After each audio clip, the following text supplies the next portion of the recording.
Thoreau the Futurist and the Emerging Human, suggesting a humanity living in balance, the evolutionary upward spiral. Set: Henry David Thoreau and his Indian guide Joe Polis sitting around the campfire after a long day's paddle on the Allegash River in Maine, the year 1857. A performance piece by Connie, Baxter, Marlow. Annual gathering, Thoreau Society, July 7th to 10th, 2011 in Concord, Massachusetts. Screening: Thoreau the Futurist, video with Bradley P. Ph.D., visionary Thoreau scholar, Richard Smith, Thoreau impersonator interpreter, Arnie Neptune, Penobscot elder, and Connie Baxter Marlow, clips taken from the American Evolution, Voices of America DVD series. The performance: readings and commentary by Maria Girouard, former director of Penobscot Nation Historic Culture Preservation, represents Joe Polis, Thoreau's Indian guide, reading from Thoreau's Indians, the 1,000 Indian-related references in Thoreau's writings compiled by Bradley P. Ph.D. Joe Polis was one of three in Thoreau's pantheon of heroes, along with John Brown and Walt Whitman. Richard Smith, Thoreau scholar and impersonator interpreter, represents Thoreau and reads from Thoreau's Indians. Connie Baxter Marlow presents a new perspective which synthesizes Thoreau's lifelong interest in the American Indian, his epiphany on Mount Katahdin, and his belief in the human potential. She proposes the relevance of Thoreau, the visionary, to the future as humanity chooses to walk in alignment with a conscious, loving, abundant universe. For more information and to purchase the DVD series, go to theamericananevolution.com and youtube.com/theamericanevolution. Thus a man shall leave his life away here on the edge of the wilderness, in a new world, far in the dark of a continent, and have a flute to play at evening here, while his strains echo to the stars amid the howling of wolves. Shall live, as it were, in the primitive age of the world, a primitive man. Yet he shall spend a sunny day, and in this century be my contemporary. Perchance shall read some scattered leaves of literature, and sometimes talk with me. Why read history then if the ages and the generations are now? He lives 3,000 years deep into time, an age not yet described by poets. Can you well go further back in history than this? Aye, for there are turns up but now. A still more ancient and primitive man, whose history is not brought down even to the former. In a bark vessel sewn with the roots of the spruce, with hornbeam paddles he dips his way along. He is but dim and misty to me, obscured by the eons that lie between the bark canoe and the bateau. He builds no house of logs, but a wigwam of skins. He cuts no hot bread and sweet cake, but musquash and moose meat and the fat of bears. He glides up the Millinocket and is lost to my sight, as a more distant and misty cloud is seen flitting by behind a mirror and is lost in space. So he goes about his destiny, the red face of man. Good morning, everyone. Welcome. We're going to have a little enactment for you. I'm going to read my part as well, since this is a scholarly gathering, and I'll be reading my commentary, and these folks will be reading from Thoreau. Connie Baxter Marlow has spent the last 2 decades in close association with visionary Native American elders throughout the United States and Mexico, the Hopi, Maya, Tarahumara, Huichol, Wabanaki, Lakota, and Ute, and most recently the Bushmen of the Kalahari in South Africa. She feels that in the cosmology of the indigenous people are clues to many of the missing pieces of the prevailing paradigm, information about the true nature of the universe. It is her understanding that humanity is about to make an evolutionary leap in consciousness to an understanding of the loving, interconnected, abundant universe, and will align itself to this reality and subsequently choose to bring peace on earth in our lifetime. Connie believes that when we come together with the indigenous peoples as equals, as family, and we each open our hearts and our minds to the other, the melding of our gifts will bring a new perspective that is invisible at this time. Through her, this new perspective will allow humanity to see the path to true unity, peace, and freedom. Connie finds Henry David Thoreau an important bridge to this shift in consciousness and has produced a film series, The American Evolution, Voices of America, which weaves a tapestry of paradigm-shifting ideas with a visionary Thoreau scholar, Penobscot Indian elders, a Muslim imam, and other important thinkers addressing these ideas. Connie is a Baxter of Maine. Her family bought and gave Mount Katahdin and 200,000 acres to the people of Maine to be held forever wild as a public park. Her book on Mount Katahdin is available for sale today. It is out of print, so this is a unique opportunity to secure a copy. Richard Smith, Thoreau scholar and interpreter impersonator, will represent Thoreau himself today, reading from Thoreau's Indians, the 1,000 Indian-related references in Thoreau's writings compiled by P.D., Ph.D. Maria Girouard, former director of Penobscot Nation Cultural Historic Preservation, represents Joe Polis, Thoreau's Indian guide, also reading from Thoreau's Indians. According to Ralph Waldo Emerson and others, Joe Polis was one of 3 in Thoreau's pantheon of heroes, along with John Brown and Walt Whitman. Thank you, Michael. We are here today to touch on a couple of little-known aspects of the life and works of Henry David Thoreau, American author and visionary. His lifelong fascination with the American Indian, and his life-changing epiphany on Mount Katahdin in Maine. I believe these aspects, once understood, will be significant for humanity's evolution of consciousness. I will be screening clips from the American Evolution Voices of America series, which will cover many more details on these subjects, with the late Brad, visionary Thoreau scholar, Richard Smith, Thoreau interpreter, and Arnie Neptune, Penobscot elder, discussing these matters. The simplest way to cut to the chase of what I am driving at today is to say that we will be addressing the mystical nature of the universe. The universe is wider than our view of it. We all know that quote. Wrote Thoreau in the last chapter of Walden. This wider reality is the one we will be looking at. Why? Because I believe that humanity is about to take an evolutionary leap into seeing and experiencing this reality, just as the transcendentalists, Thoreau and Emerson, did, and the mystics, visionaries, and indigenous peoples of the world do. As well known, Thoreau described himself as a mystic, a transcendentalist, and a natural philosopher to boot, as indicated by these t-shirts we're all wearing here at the gathering. So we'll screen the film now and let Brad and Arnie set the stage. My name is Brad Dean. I basically am a Thoreau scholar.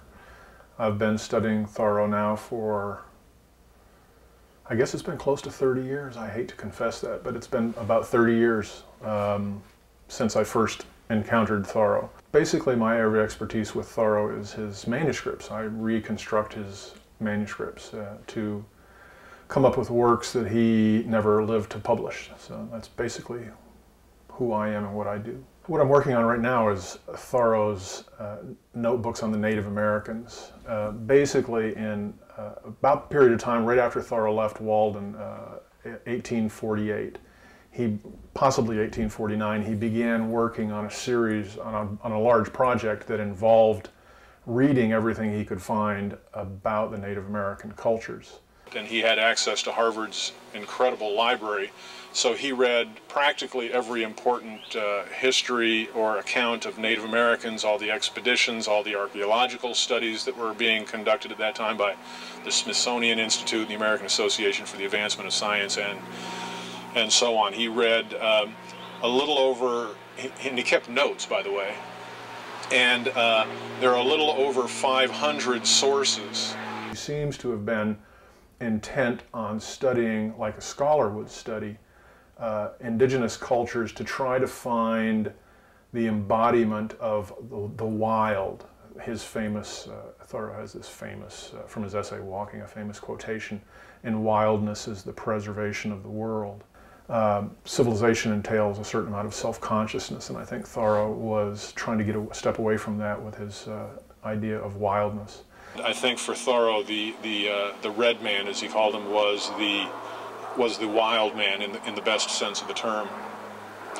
So he wanted to see if he could understand the way the Native Americans related to their environment before they learned how to relate to their environment from the white folks who were coming over. And it's a very interesting experiment, and yielded, as I said, these 12 notebooks. And these notebooks that I'm working on now, I'm editing as 12 manuscript notebooks, about 4,000 manuscript pages. Basically his reading notes from that project. And you can see a lot of Native American attitude in his writings. The way that they respected the land, he respected the land in the same way. And that was from a very early age. There's even a brief journal entry when he's younger, I think in his teens, where he's writing in fake Indian language, you know, me love 'em type stuff. But he's not doing that because he's being a racist. He's doing that because he really admires the Native American spirit and the Native American mind. And that was the way it was for his entire life.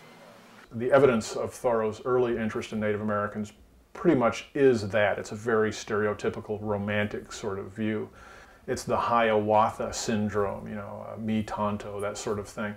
It's not very sophisticated. It's what you would pretty much expect a young man in early or mid-19th century America to have, kind of an unsophisticated attitude toward Native Americans, a sort of romantic attitude toward Native Americans. What you see throughout his life is a much, much more increasingly sophisticated interest. His interest towards the end of his life is very, very, even beyond scholarly. He wants to know, he's adamant about getting his mind around what Native Americans are really like in Native American culture. Not the way they actually were, well, in addition to the way they actually were in mid-19th century America, but also ante-Columbian, before Columbus discovered the New World. Now, if you think about it, in a sense, it's kind of impossible to do that, of course, because you have to rely on there's oral traditions, I suppose, in the Native American cultures. There's archaeological digs. There are the early accounts, and for Thoreau's purposes, the most important source were the early explorers' accounts of the discovery of the New World. He made 3 trips to the Maine woods, and on his 3rd and final trip, he met a gentleman named Joseph Polis, who was a member of the Penobscot tribe, was fairly prominent in the Penobscot. He's kind of like a leader of the Penobscot tribe. Thoreau hired him to be the guide. They went into the woods for a period of time, quite a long period of time, and Thoreau got to know him very well. So well, in fact, and so impressed was Thoreau with him, that towards the end of his life, it became very clear, and Emerson and several others had pointed out, that Thoreau had 3, again at the end of his life, that he had 3 heroes, you might say. One was Walt Whitman, one was John Brown, the famous abolitionist of Harper Ferry's fame, and the other was Joe Polis, this Native American guide. Thoreau, in his book The Maine Woods, writes about his relationship with Joe Polis, and it's a fascinating relationship. You know, what was it about Joe Polis that Thoreau found so fascinating, so intriguing, that put him in his, not even pantheon, it's just the top 3 people in his life. These are the big heroes. What was it that caused Thoreau to like Joe Polis so much?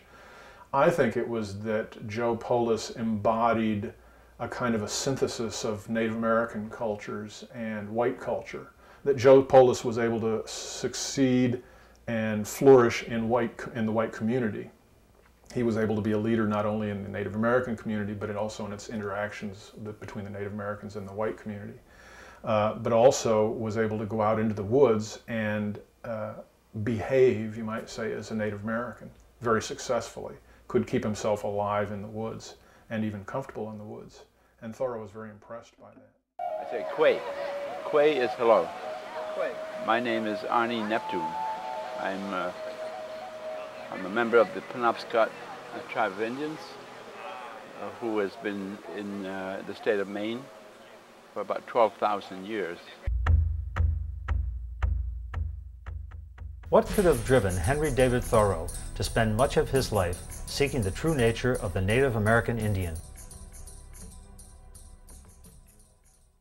What we're going to do tonight is ponder the mystical nature of a mountain, and the mystical nature of Henry Thoreau, and the mystical nature of the Native American Indian. Mystical, of or stemming from direct communion with ultimate reality or God. Of or having a spiritual reality or import not apparent to the intelligence or senses. The future is the key, and I have a sense of the incredible potential of the love in the human heart and the love in all of creation. I will ask you to ponder the pieces of the puzzle we're going to offer you here tonight and see if there might be a perspective from which we can open our hearts and minds and become peace and justice and freedom, all those things that we're carrying in this flag that we're waving these days. And Gandhi said, we must become the change we wish to see in the world.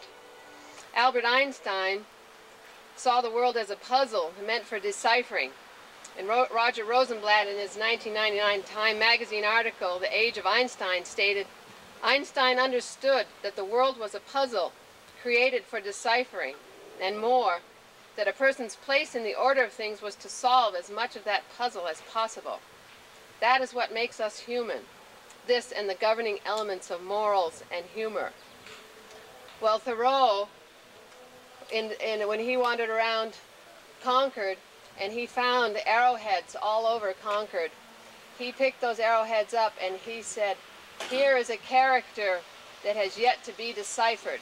There is a great love that exists from the Creator, who created the Father and the Son, Father, Son, the Mother Earth, and that is generated and shown to us. This is the love that the Creator has for all people and all things and all life in the universe.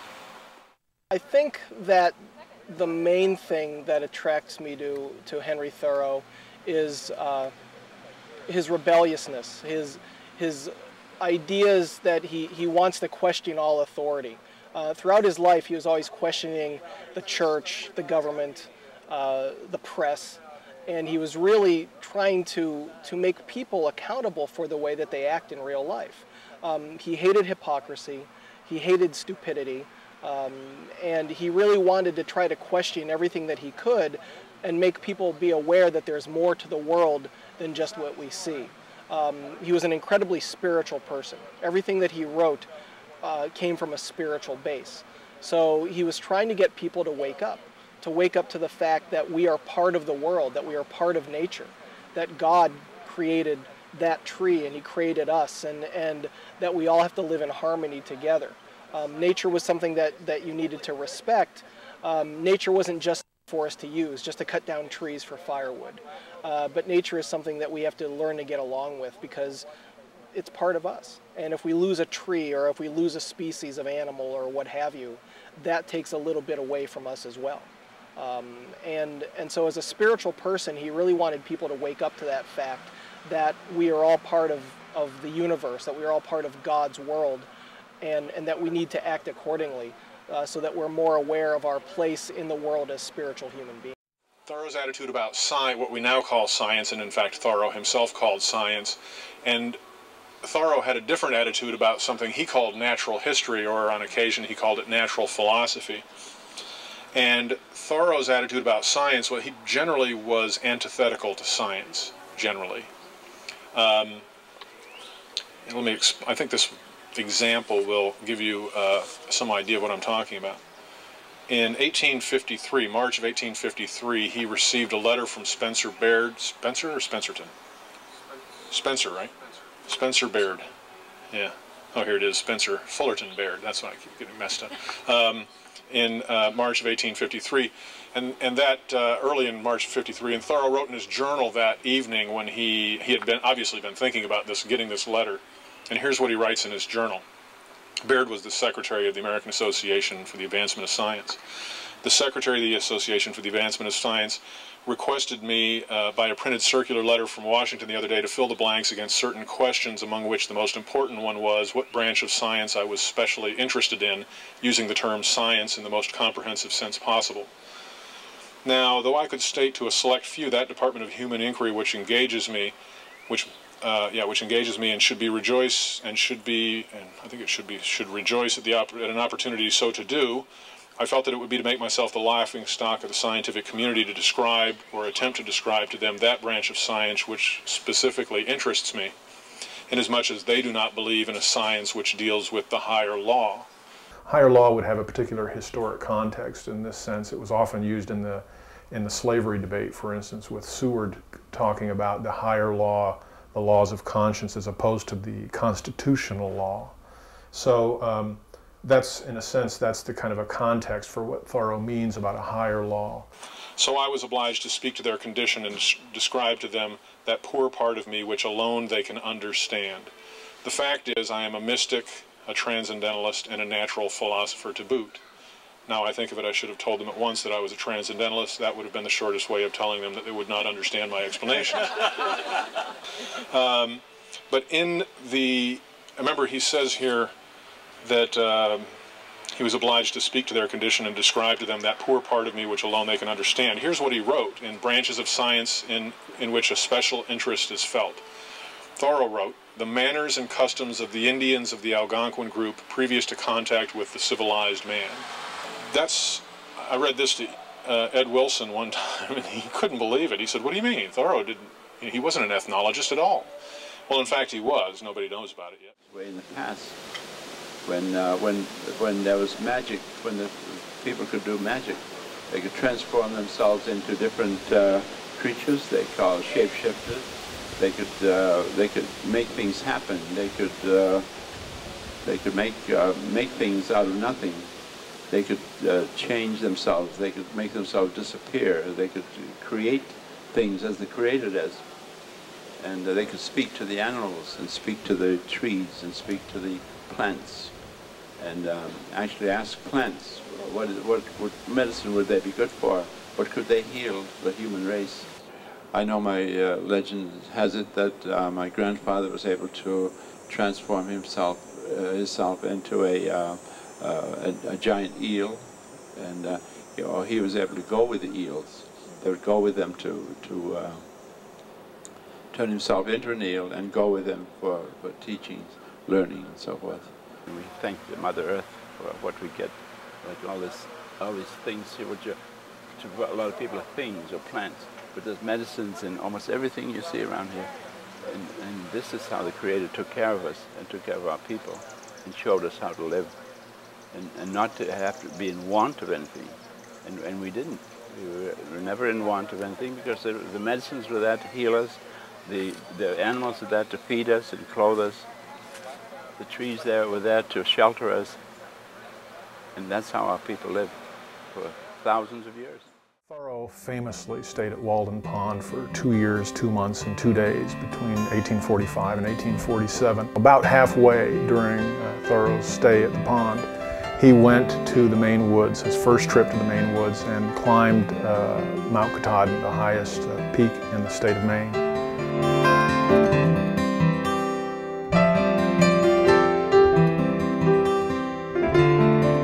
And it's interesting to see what he has to say. He actually has quite a long passage about it, but what I'd like to do is just read what I regard as the most critical component of this long passage. Among Thoreau scholars, it's fairly well known as the contact passage, and you'll see why in a moment. "I stand in awe of my body," he writes. "This matter to which I am bound has become so strange to me. I fear not spirits, ghosts of which I am one, that my body might, but I fear bodies. I tremble to meet them.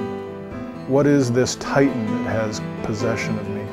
Talk of mysteries, think of our life in nature, daily to be shown matter, to come in contact with it.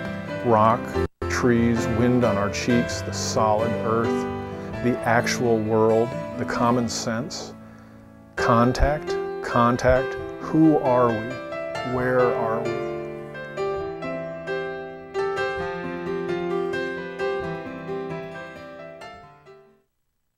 This is kind of, I think for Thoreau, this is kind of a seminal experience, an experience that you have out in the world that gets you down to some of the most foundational, fundamental questions that even involve who you are, questions of identity, epistemology. I mean, again, some of the most philosophically basic questions. The spirit of the mountain is always there, and it draws people there. It draws people that comes there who are non-Indians, and they don't know the reason why they are drawn there. But they are drawn there because of the spirit of the mountain. In Thoreau's studies, this is a very controversial passage. It's been written about by many different scholars. Not the consensus, well, I guess it is a consensus. Most of the scholars who read this assert that Thoreau here is traumatized by what he sees on top of the mountain. I happen to think they're dead wrong myself. I think, and maybe I'll read myself here, because I think instead of trying to get it off the top of my head, I'll just tell you what I think. The crafted prose of the contact passage reflects not emotional turmoil, but the finer frenzy of Thoreau the transcendentalist prophet, straining the capabilities of language to describe what Emerson called the original relation to the universe he, Thoreau, experienced atop the mountain. This important passage is Thoreau's attempt to articulate the ineffable.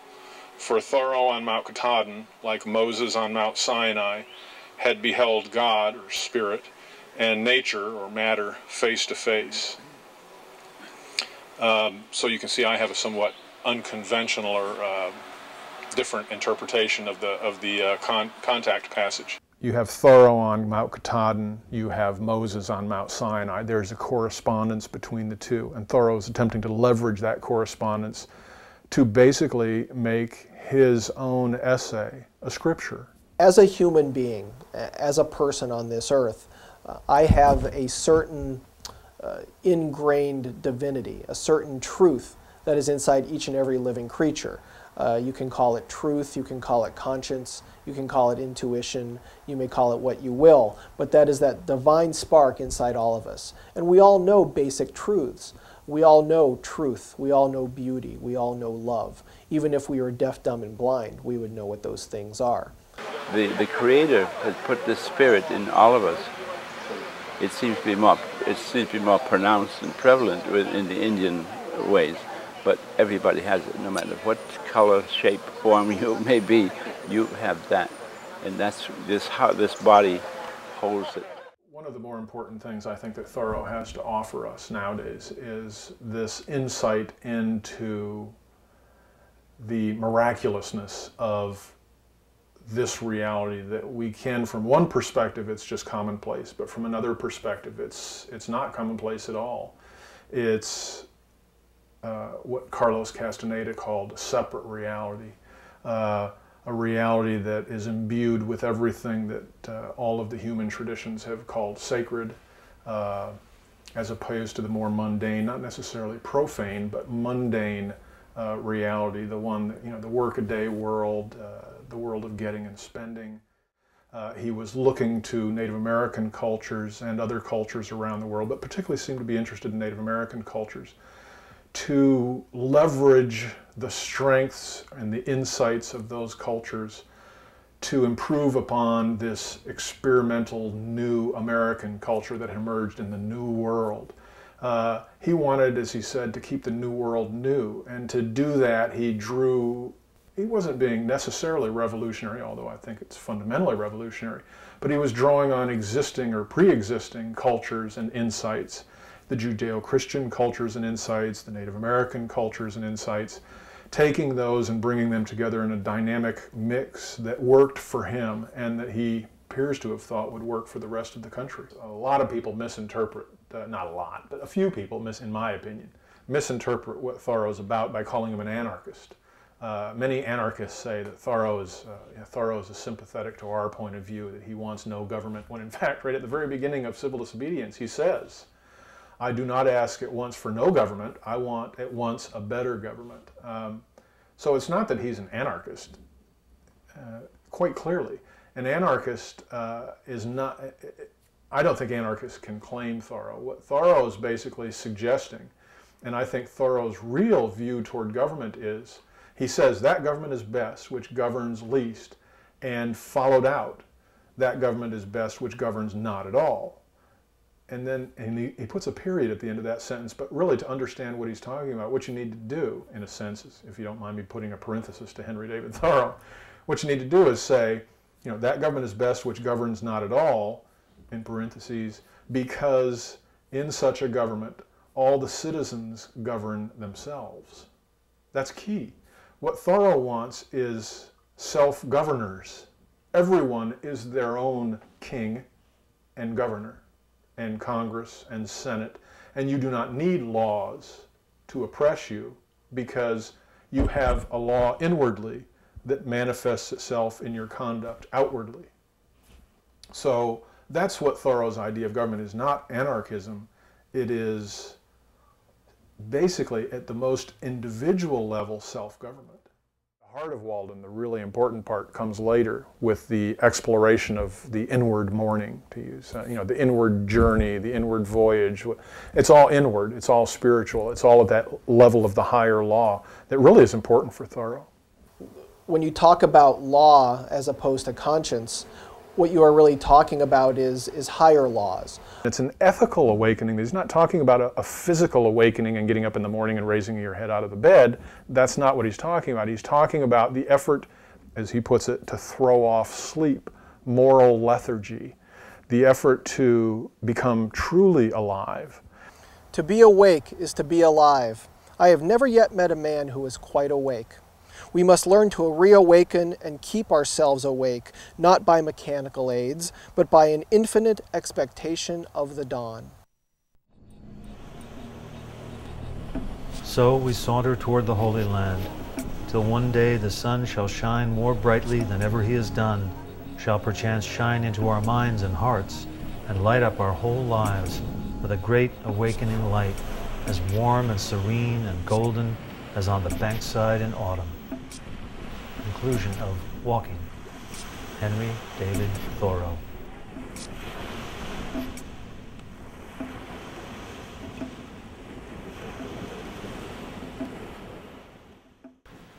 We're going to take Thoreau the next step by looking at him, his life, and his work from a different perspective, from a future Thoreau envisioned, looking back. In his writing, Thoreau alludes to the future, to the possible human, and the importance of the message carried by the arrowhead from the indigenous mind. We're going to show you a Thoreau and the Indian he experienced, give you some ideas to ponder, and suggest a synthesis from which we can all open to a larger reality and take the human potential up a notch to the place Thoreau dedicated his life to modeling. Many of the quotes you'll be hearing here today are in the film series, part 2 of my film series that's available here today. As much as sportsmen go in pursuit of ducks, and gunners of musquash, and scholars of rare books, and travelers of adventures, and poets of ideas, and all men of money, I go in search of arrowheads when the proper season comes around again. The large pestles and axes may perchance grow scarce and be broken, but the arrowhead shall perhaps never cease to wing its way through the ages of eternity. It was originally winged but for a short flight, but it still, to my mind's eye, wings its way through the ages, bearing a message from the hand that shot it. They are not fossil bones, but as it were, fossil thoughts, forever reminding me of the mind that shaped them. I would fain know that I am treading in the tracks of human game, that I am on the trail of mind.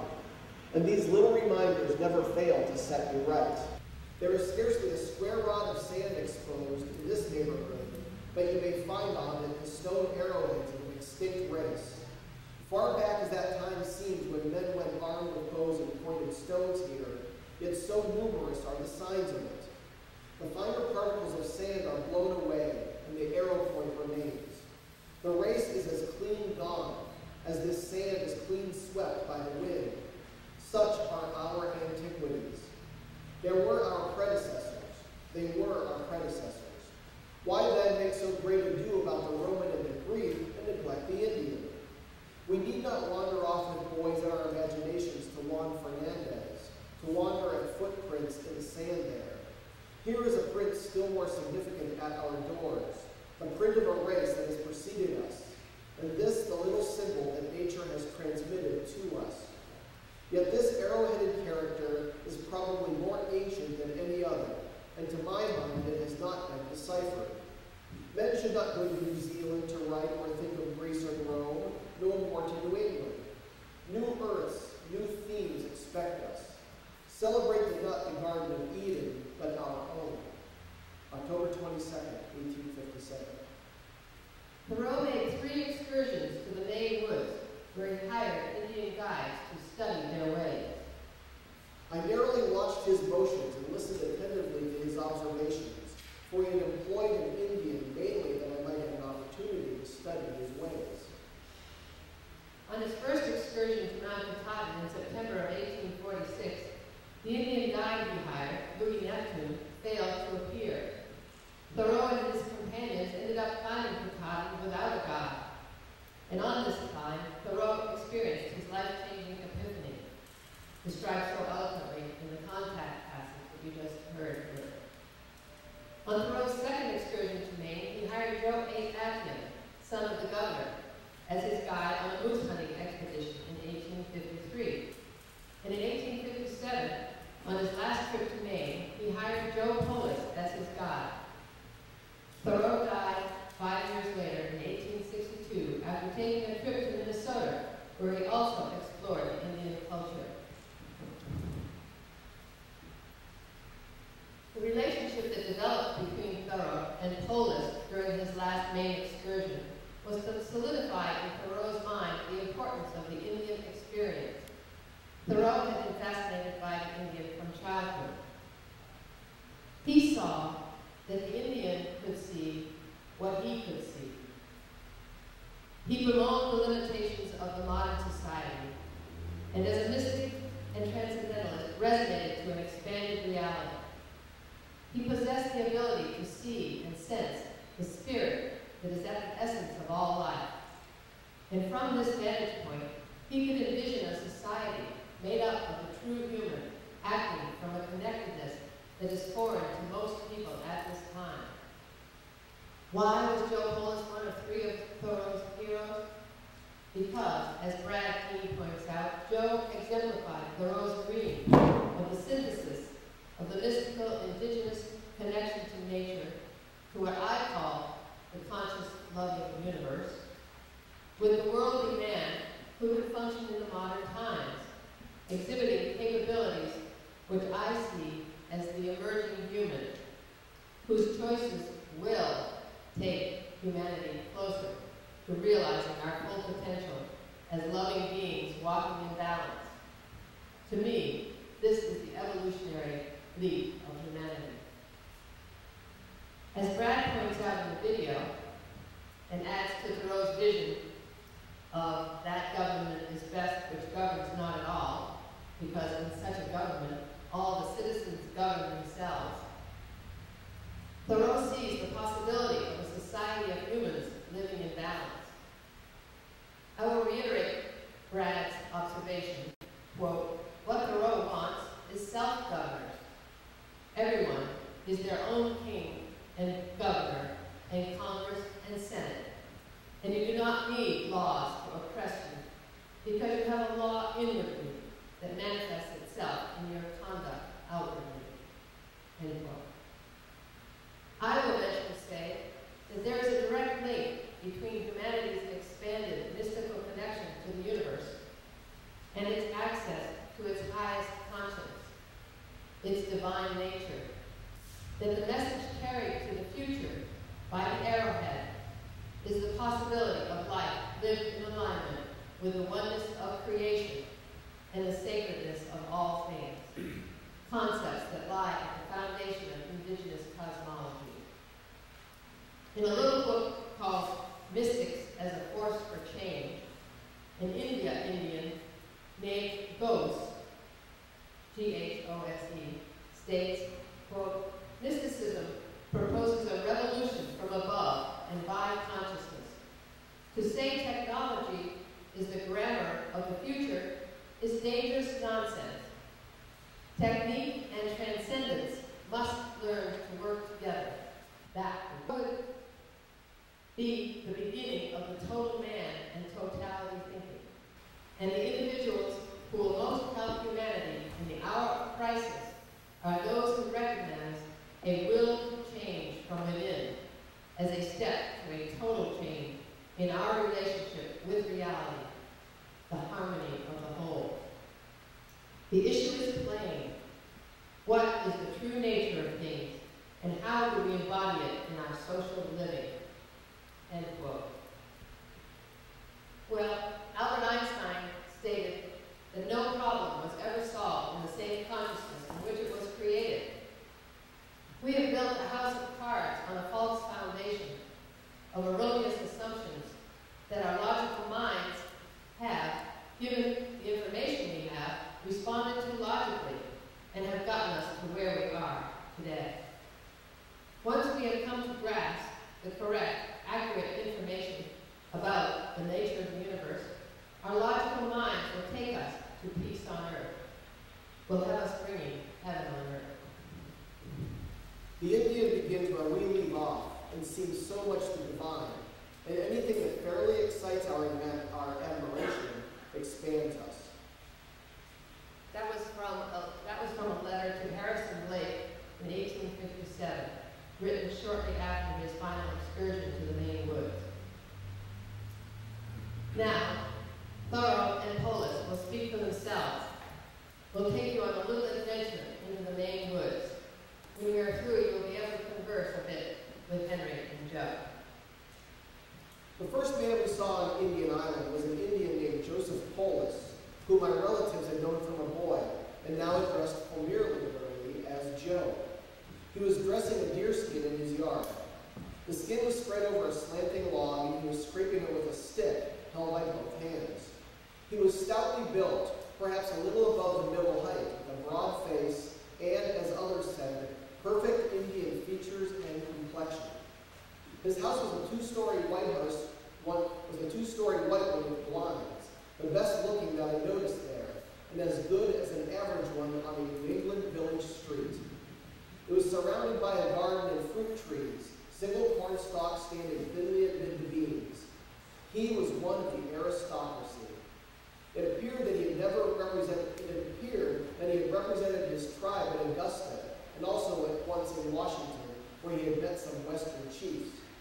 Also, he had called on Daniel Webster in Boston. We asked him if he knew any good Indians who would like to go into the woods with us, to which he answered out of that strange remoteness to which the Indian ever dwells to the white man, "Me like to go myself, me want to get some moose," and he kept on scraping the skin. Early the next morning, July 23rd, the stage called for us, the Indian having breakfasted with us, and already placed the baggage in the same canoe to see how it would go. My companion and I each had a large knapsack as full as it would hold, and we had 2 large India rubber bags which held our provision and utensils. As for the Indian, all the baggage he had, beside his axe and gun, was a blanket, which he brought loose in his hand. However, he had laid in a store of tobacco and a new pipe for the excursion. Our Indian said that he was a doctor and could tell me some medicinal use for every plant I could show him. I immediately tried him. He said that the inner bark of the aspen was good for sore eyes, and so with various other plants, proving himself as good as his word. According to his account, he had acquired such knowledge in his youth from a wise old Indian with whom he associated, and he lamented that the present generation of Indians had lost a great deal. Just before night, we saw a musquash. He did not say muskrat, the only one we saw on this voyage, swimming downward on the opposite side of the stream. The Indian, wishing to get one to eat, hushed us, saying, "Stop, me palm." And sitting flat on the bank, he began to make a curious, squeaking, wiry sound with his lips, exerting himself considerably. I was greatly surprised, thought that I had at last gone into the wilderness, and that he was a wild man indeed. talking to a musquash. I did not know which of the two was the strangest to me. He seemed suddenly to have quite forsaken humanity and gone over to the musquash side. The musquash, however, as near as I could see, did not turn aside, though he may have hesitated a little. And the Indian said that he was our fire. He saw our fire. But it was evident that he was in the habit of calling the musquash to him, as he had said. An acquaintance of mine, who was hunting moose in the woods a month after this, tells me that his Indian in this way repeatedly called the musquash within reach of his paddle in the moonlight, and then struck at him. We carried round the falls just below on the west side. The rocks were on their edges and very sharp. The distance was about 3/4 of a mile. When we had carried over one load, the Indian returned by the shore and I by the path. And though I made no particular haste, I was nevertheless surprised to find him at the other end as soon as I. It was remarkable how easily he got along over the worst ground. He said to me, "I take canoe and you take the rest. Suppose you can keep along with me?" I thought that he meant that while he ran down the rapids, I should keep along the shore and be ready to assist him from time to time as I had done before. But as the walking would be very bad, I answered, "I suppose you will go too fast for me, but I'll try." But I was to go by the path, he said. This, I thought, would not help the matter. I should never have so far to go to get to the riverside where he wanted me. But neither was that which he meant. He was proposing a race over the carry and asked me if I thought I could keep along with him by the same path, adding that I must be pretty smart to do it. As his load, the canoe, would be much the heaviest and bulkiest, though the simplest, I thought that I ought to be able to do it, and said that I would try. So I proceeded to gather up the gun, axe, paddle, kettle, frying pan, plates, dippers, carpets, etc., etc., and while I was thus engaged, he threw me his cowhide boots. "What, are these in the bargain?" I asked. "Oh, yeah," he said. But before I could make a bundle of my load, I saw him disappearing over the hill with the canoe on his head. So, hastily scraping the various articles together, I started on the run, and immediately went by him in the bushes. But I had no sooner left him out of sight in the rocky hollow than the greasy plates, dippers, etc., took to themselves wings. And while I was employed in gathering up again, he went by me. But hastily pressing the sooty kettle to my side, I started once more, and soon passing him again, I saw him no more on the carry. I do not mention this as anything of a feat, for it was but poor running on my part, and he was obliged to move with great caution for fear of breaking his canoe as well as his neck. When he made his appearance, puffing and panting like myself, in answer to my inquiries where he had been, he said, "Locks, petum feet," locks meaning rocks, and laughing added, "Oh, me love to play sometimes." He said that he and his companions, when they came to carries several miles long, used to try who would get over first, each perhaps with a canoe on his head. I bore the sign of the kettle on my brown linen sackcoat for the rest of the voyage. He had previously complimented me on my paddling, saying that I paddled, quote, "just like anybody," giving me the Indian name which meant great paddler. I observed that I should like to go to school to him to learn his language, living on the Indian island a while. Could that not be done? "Oh, yeah," he replied, "good many do so." I asked how long he thought it would take. He said 1 week. I told him that in this voyage I would tell him all I knew, and he should tell me all he knew, to which he readily agreed. I was surprised to hear him say that he liked to go to Boston, New York, Philadelphia, etc., that he would like to live there. But then, as if relenting a little, when he thought what a poor figure he would make there, he added, "I suppose I live in New York. I'd be poorest hunter, I expect." He understood very well both his superiority and his inferiority to the whites. I asked him how he guided himself in the woods. He replied, "Great difference between me and the white man. It appeared as if the sources of information were so various that he did not give a distinct conscious attention to any one. and so could not readily refer to any when questioned about it.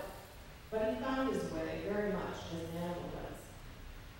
Perhaps what is commonly called instinct in the animal, in this case, is merely a sharpened and educated sense. Often, when a Indian says, "I don't know," in regard to the route he has taken, he does not mean what a white man would by those words, for his Indian instincts may tell him still as much as the most confident white man knows. He does not carry things in his head, nor remember the route exactly like a white man, but relies on himself at the moment. Not having experienced the need of the other sort of education, all labeled and arranged, he has not acquired it. The next day, the Indian told me their name for the phosphorescent light I had seen in the night, Artusaku. And on my inquiring concerning the will-o'-the-wisp and the light phenomena, he said that his folks sometimes saw fires passing along at various heights, even as high as the trees, and making a noise. I was prepared after this to hear the most startling and unimagined phenomena witnessed by his folks. They are abroad at all hours and seasons, in scenes so unfrequented by white men. Nature must have made 1,000 revelations to them, which are still secret to us. It suggested, too, that the same experience always gives birth to the same sort of belief or religion. One revelation has been made to the Indian, another to the white man. I have much to learn of the Indian, nothing of the missionary. I am not sure, but all that would tempt me to teach the Indian my religion would be his promise to teach me his. A scientific explanation, as it is called, would have been altogether out of place there. That is for pale daylight. Science with its retorts would have put me to sleep. It was the opportunity to be ignorant that I improved. It suggested to me that there was something to be seen if one had eyes. It made a believer of me more than before. I believed that the woods were not tenantless, but chock full of honest spirits as good as myself any day. Not an empty chamber in which chemistry was left to work alone, but an inhabited house, and for a few moments I enjoyed fellowship with them. While laying there at night listening to the Indians, I amused myself with trying to guess at their subject by their gestures, or some proper name introduced. There could be no more startling evidence of their being a distinct and comparatively aboriginal race than to hear this unaltered Indian language, which the white man cannot speak nor understand. We may suspect change and deterioration in almost every other particular, but the language which is so wholly unintelligible to us took me by surprise, though I had found so many arrowheads, that it convinced me that the Indian was not the invention of historians and poets. These were the sounds that issued from the wigwams of this country before Columbus was born. They have not yet died away. And with remarkably few exceptions, the language of their forefathers is still copious enough for them. I felt that I stood, or rather lay, as near to the primitive man of America that night as any of its discoverers ever did. As we drew near to Old Town, I asked Polis if he was not glad to get home again. But there was no relenting to his wildness, and he said, "It makes no difference to me where I am." We stopped for an hour at Polis's house, where my companion shaved with his razor, which he pronounced in very good condition. Mrs. Polis wore a hat and had a silver brooch on her breast, but she was not introduced to us. The house was roomy and neat. This was the last I saw of Joe Polis. We took the last train and reached Bangor that night. This experience with Polis was so significant to Thoreau that he would not immediately publish his account of the excursion for fear of offending Polis. On his deathbed, Thoreau's last words were Indian and moose. Thoreau and the Indian transcend the experience of the everyday man. Thoreau saw salvation in this transcendence. It allowed him to see the human potential. He was not, however, a stranger to the shadow side of the Indian, nor the white man. He had an extraordinary insight into the human condition, its limitations, and its possibilities. His dream was to inspire his readers, the human race, to a higher place. The truth will set us free, and each race must acknowledge the dichotomy of its light and its shadow. Thoreau expresses this dichotomy in the following passage. Journal, December 30th, 1856. What an evidence it is, after all, of civilization, or of a capacity for improvement, that savages like our Indians, who in their protracted wars stealthily slay men, women, and children without mercy.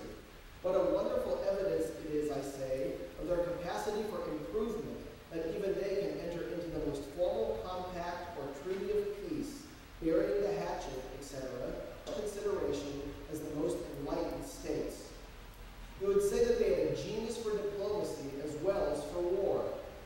Consider that Iroquois torturing his captive, and now behold him in the council chamber, where he meets the representatives of the hostile nation to treat of peace, conducting with such perfect dignity and decorum, betraying such a sense of justice.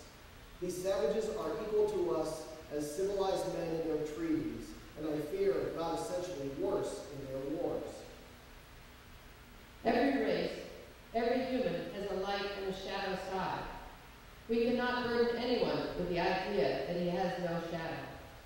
Each race has passed through dark hours in our evolution. Without rose-colored glasses, Thoreau could see beyond our limitations to the higher truths, because he shared a reality with the Indian from which he could see possibilities. Joe will now read Thoreau's writings that indicate this transcendence.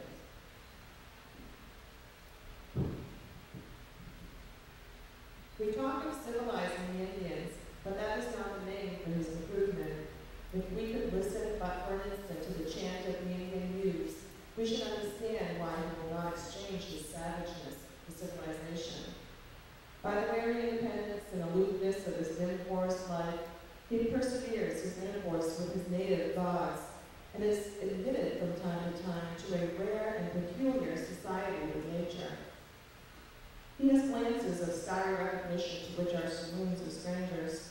The steady illumination of his genius, dim only because distant, is like the faint but satisfying light of the stars compared with the dazzling but ineffectual and short-lived blaze of candles. We would not always be soothing and taming nature, breaking the horse and the ox, but sometimes ride the horse wild and chase the buffalo. The Indian's intercourse with nature is at least such as admits of the greatest independence of each. The white man comes pale as the dawn, with a load of thought, with a slumbering intelligence as a fire raked up, knowing well what he knows, not guessing, but calculating. Strong in community, yielding obedience to authority, of experienced grace, of wonderful, wonderful common sense. Dull but capable, slow but persevering, severe but just, of little humor but genuine. A laboring man, despising games and sport, building a house that endures, a framed house. He buys the Indian's moccasins and baskets, then buys his hunting grounds, and at length forgets where he is buried and plows up his bones. And here town records, old, tattered, time-worn, weather-stained chronicles, contain the Indian sachem's great perchance, an arrow or a beaver, and a few fatal words by which he viewed his hunting grounds away. He comes with a list of ancient Saxon, Norman, and Celtic names, and strews them up and down the river: Framingham, Sudbury, Bedford, Carlisle, Chelmsford, and this is New Angleland, and these are the New West Saxons, whom the red men call not English or English, but Yankees, and so at last they are known for Yankees. The savage is far-sighted, his eye, like the poet's, doth glance from heaven to earth, from earth to heaven. He looks far into futurity, wandering as familiarly through the land of spirits as the civilized man through his wood lot or pleasure grounds. His life is practical poetry, a perfect epic. The earth is his hunting ground. He lives the suns and winters. The sun is his timepiece. He journeys to its rising or its setting, to the abode of winter or the land whence the thunder, but he is reminded of the Great Spirit. It is his voice. To him, the lightning is less terrible than it is sublime, the rainbow less beautiful than it is wonderful, the sun less warm than it is glorious. The savage dies and is buried, who sleeps with his forefathers, and before many winters his dust returns to dust again, and his body is mingled with the elements. The civilized man can scarce sleep even in his grave. Not even there are the weary at rest, nor do the wicked cease from troubling. The savage may be and often is a sage. Our Indian is more of a man than an inhabitant of the city. He lives as a man lives. He thinks as a man. He dies as a man. The latter, it is true, is more learned. Learning is art's creature, but it is not essential to the perfect man. It cannot educate. I thought I might tell you a tiny bit. Of information you might enjoy. How Walden Pond got its name. You folks may know this. Thoreau tells us in Walden, my townsmen have all heard the tradition. The oldest people tell me that they heard it in their youth, that anciently the Indians were holding a powwow upon a hill here, which rose as high into the heavens as the pond now sinks deep into the earth. And they used much profanity, as the story goes, though this fight is one of which the Indians were never guilty. And while they were thus engaged, the hill shook and suddenly sank, and only one old squaw named Walden escaped, and from her the pond was named.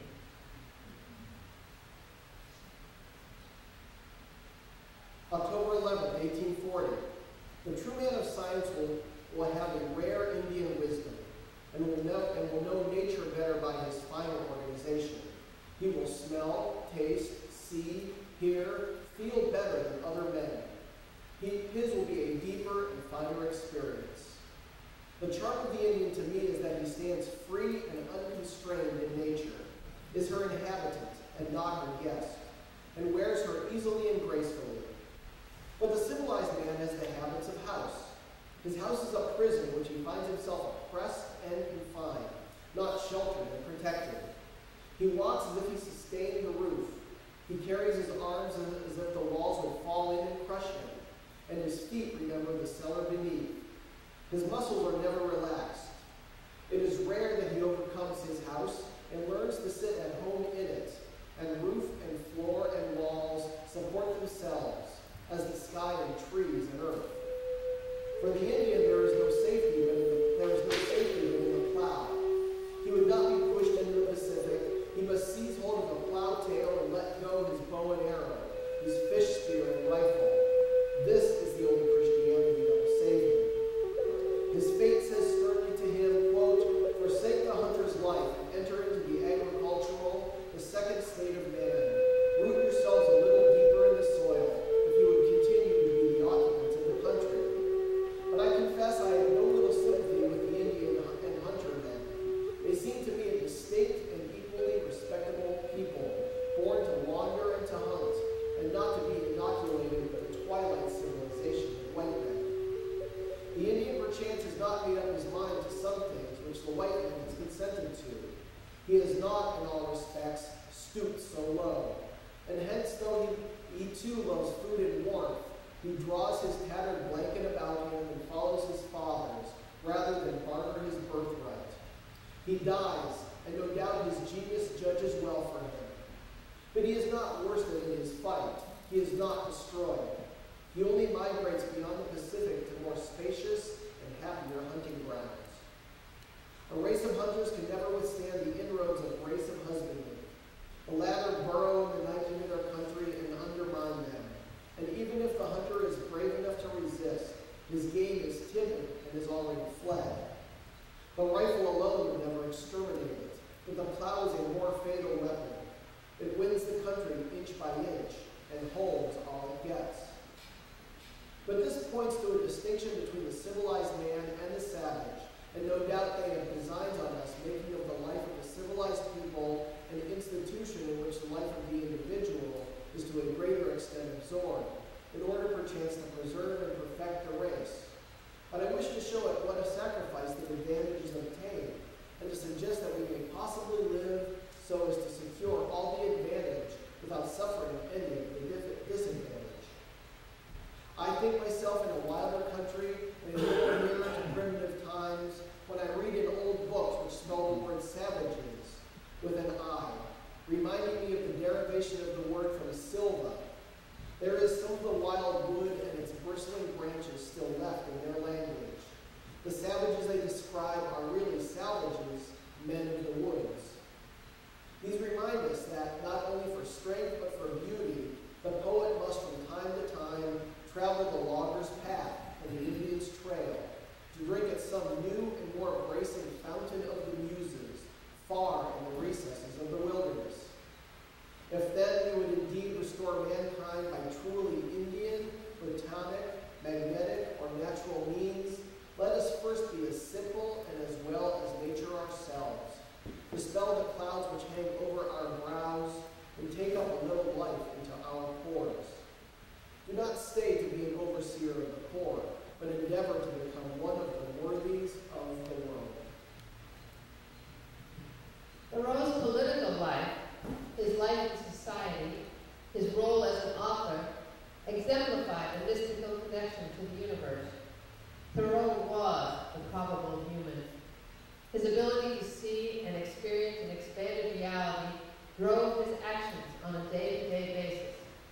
He acted according to his inner knowing, his conscience, and changed the world through modeling and communicating what he saw and resonated to.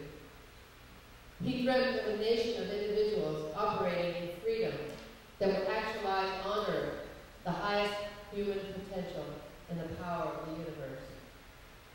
Thoreau desperately wanted the world to see what he could see and believed that one day we would. It was only a matter of humanity waking up to its true nature. On the title page of Walt, Thoreau writes, "I do not propose to write an ode to rejection, but to brag as lustily as chanticleer in the morning, if only to wake my neighbors up." I, for one, believe that Thoreau, the futurist, saw, sensed the evolution of consciousness that humanity was to undergo, the merging of the inner and outer self, and knew he was a front runner. It's time for the vision of Thoreau, for the cosmology of the American Indian, for the heart of humanity, and the true destiny of America to become actualized through our day-to-day choices as we bring peace on earth, heaven on earth. New earth, new themes, expect us. Henry David Thoreau. Thank you. Thank you very much.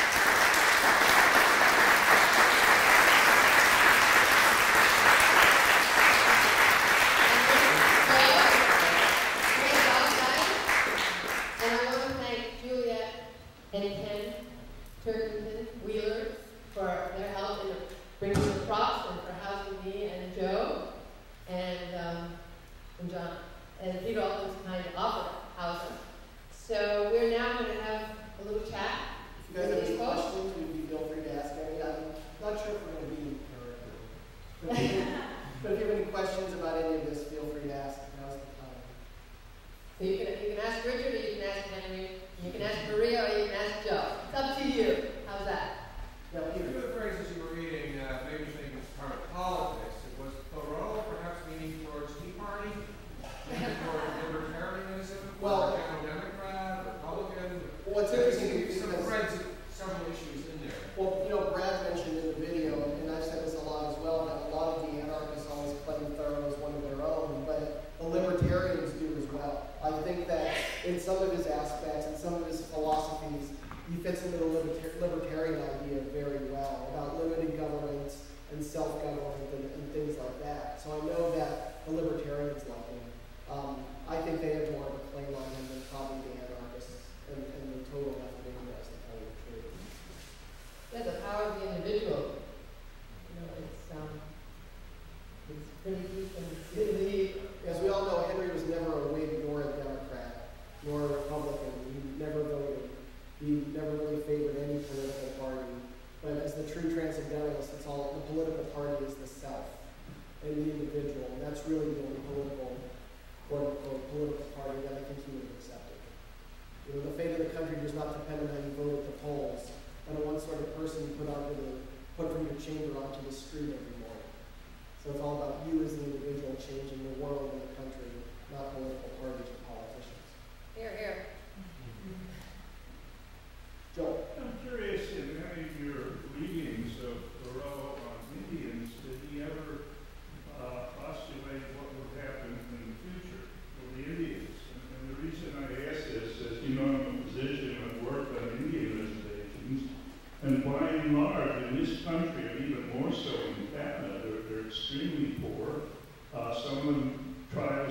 relate to languages and customs, it's very tough. Drugs, alcoholism, general depression, being dispirited is a problem. Did Henry have any suggestions for a better future for Indians? Well, you know, the Indians that he saw in Maine, in his mind, were more or less civilized because they dressed with white men's clothing. Joe lived in a very nice house, nicer than anything you'd see in Concord, he thought. So one of the reasons that he went west in 1861 for his health was to go to Minnesota, hoping to see real Indians. And of course, he took the excursion up the Minnesota River and saw some of the Dakota receiving their annual payment from the U.S. Army. And he comments just briefly in his notes that the Indians seemed really unhappy with the way the Army was treating them, and he said they probably had a reason to be unhappy with the way they were treating them.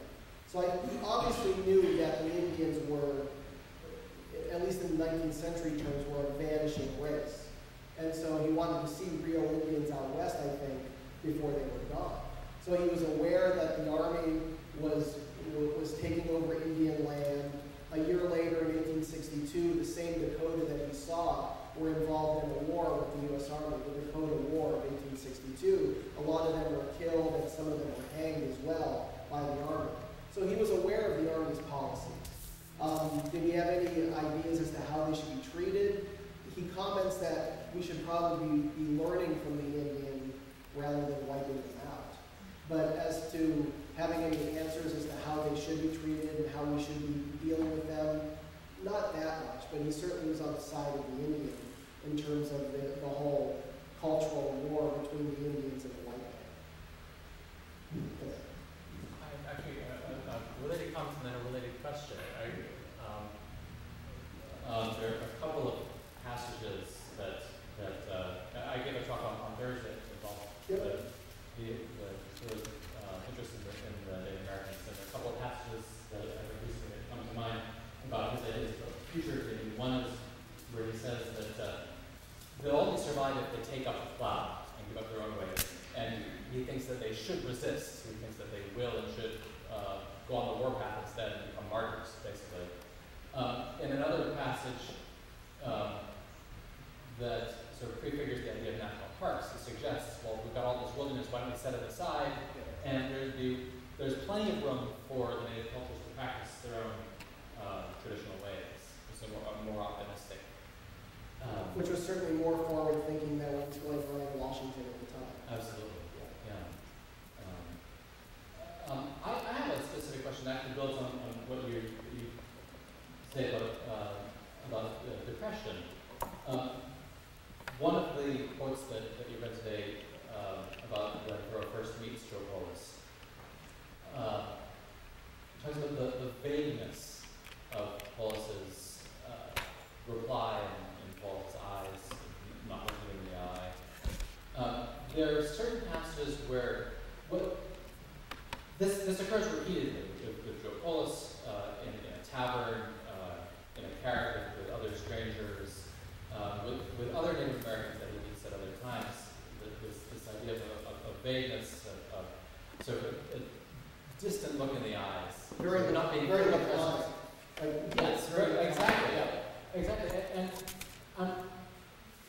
in some cases, Thoreau seems to be saying that, oh, this person that I'm in the room with is not fully there because he or she is in some mystical communion with some greater power with nature, that they're a spiritual being, and that's why they're not fully present. It's also possible to interpret that as Native American individuals being depressed or demoralized. With Joe Polis, that doesn't really seem to be the case, because in other situations he's very intimately animated. I wonder, from a Native American perspective, if you might have any insight into, but if there might be any insight into what this date is, whether it's something with the interpersonal interaction between a Native American and a white person that's a stranger, or something more complex than that.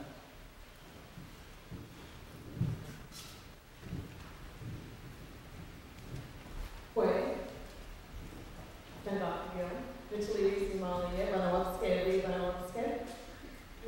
Ujaya, Nabi, Naham. I just want to let you know that the language isn't dead. But thanks for your question. I'm certainly not an expert on Thoreau. Last night I told someone that I imagine I probably know more about Thoreau than most people here know about the Penobscots. But I did want to speak to that when you originally brought up the issue. The state of Native communities across the country is extremely varied. And so there are those communities that are extremely poor, and then there are those that are extremely wealthy and everything in between. And the Penobscots are probably somewhere right in the middle. As far as you're talking about the distant looking in the eye and supposing that maybe they're often some mystical. Yes, and giving curt answers, or even pretending not to hear or not to understand. It seems in some passages that's what Thoreau's like. I don't think it's depression. I don't think it's anything of that sort. I think they think that the white people ask a lot of questions. They want to know everything that there is to know. And there was a piece in what I read about, the need to arrange and categorize everything and to understand. Whereas we'd probably say it just is what it is. I also think that Thoreau had kind of a romantic notion that the Indian knows something that we don't know, and he's not really telling us. So it's kind of almost like that romantic image a little bit. But, you can imagine poor Joe Polis, he's going up the rivers in the canoe with this guy, and Henry's going, well, what's that? Well, what's that? What's that? What's the Indian word for that? It must have been tiring after a while. Because Henry was so obsessed with wanting to know all that stuff. And so, but I think it's a little bit of that 19th century romantic imagery. And the way that he describes the Indians about being laconic and having kind of that blank look, it almost smacks to me of James Fenimore Cooper describing the Indian being this very stoic, not really sharing a lot of information and being quiet and studious all the time. And it's kind of that, like Brad said, it's kind of that 19th century romantic image in some ways. And Thoreau didn't really know a lot of Indians. He knew the few that he met in Maine. He saw a bunch of them out in Minnesota, but it's not like he's hanging out with natives all the time. So I think he still kind of had that 19th century in some ways. He was certainly more open-minded and liberal than most white Americans, but he still had that kind of romantic, savage imagery in his mind a little bit. I'm curious if in the Penobscots or the other Indians that if there's a mythology about how to survive this onslaught of this other culture who came, and sort of took over the land. There's a myth, a survival myth, so to speak, that you know of, how people do that as they're,